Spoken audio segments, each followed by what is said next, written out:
सोलापूर शहरात ईद ए मिलादुन नबी अर्थात पैगंबर जयंती निमित्त गेले 17 वर्षापासून सोलापुरात भव्य देखावा सादर करून समाजात एकोपा आणि बंधुभाव वाढवण्याचे काम करणाऱ्या युथ प्राइड ग्रुपचे संस्थापक अध्यक्ष समीर शेख यंदाचा देखावा सर्वांचं लक्ष वेधणारा होता। गेल्या 17 वर्षांपासून 7 रस्ता परिसरात भव्य देखाव्याचं आयोजन करणाऱ्या युथ प्राइड ग्रुपने आपल्या कार्याची एक वेगळी छाप सोलापूरकरांवर पाडली आहे। समीर शेख यांनी त्यांचे मोठे बंधू आसिफ शेख यांच्या पावलावर पाऊल ठेवून समाजात सामाजिक कार्याचा डोंगर उभा केला आहे। सर्व धर्मीय लोकांना सोबत घेऊन सामाजिक सलोखा जपला आहे। युथ प्राइड ग्रुप केवळ देखावापुरता मर्यादित नाही, या ग्रुपने गरजू लोकांना अन्नदान, वस्त्रांचे वाटप आणि विविध आरोग्य शिबिरे आयोजित करून समाजाला मदतीचा हात दिला आहे। त्यामुळेच ईद ए मिलादुन नबीच्या मुहूर्तावर त्यांचा देखावा केवळ एक कलाकृती नसून तो एक प्रेरणास्त्रोत बनला आहे। यंदाचा वर्षीचा देखावा सोलापूरमध्ये चर्चेचा विषय बनला आहे। समीर शेख यांचा हा देखावा यावर्षीही सामाजिक सलोखा आणि एकतेची भावना अधिक दृढ करेल असा विश्वास सर्व स्तरातून व्यक्त होत आहे।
म्हणून एवढं आहे की समीरबाई आणि त्यांचे बंधू दोघं माझे कौटुंबिक नातं होतं। नेहमी मला त्यांनी सहकार्याची भूमिका ठेवल्या, कुठल्या पक्षात असू दे नसू दे, जिथं दिलीप माने असतील तिथं त्यांनी माझ्या पाठीशी आतापर्यंत राहिलेला आहे। माझं एक कर्तव्य आहे की एक मोठा भाऊ म्हणून समीरबाईच्या पाठीशी उभा राहायचं। नेहमीच समाजकार्य करत असताना 10-12 वर्ष सातत्याने काम करायचं आणि निश्चित माणसाची अपेक्षा असते की आपण समाज कार्य करत असताना आपल्याला की राजकीय एक सामाजिक व्यासपीठ पाहिजे।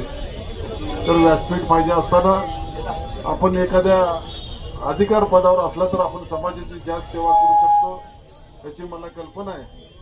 पण हे आताचं सध्याचं घडीचं राजकारण बघितलं तर एकमेकाला सहकार्य करण्यापेक्षा आता जेवढी जर व्यासपीठावरची आपण सहकार्याची भूमिका ठेवली तर समीरबाईला कुठलीच अडचण येणार नाही।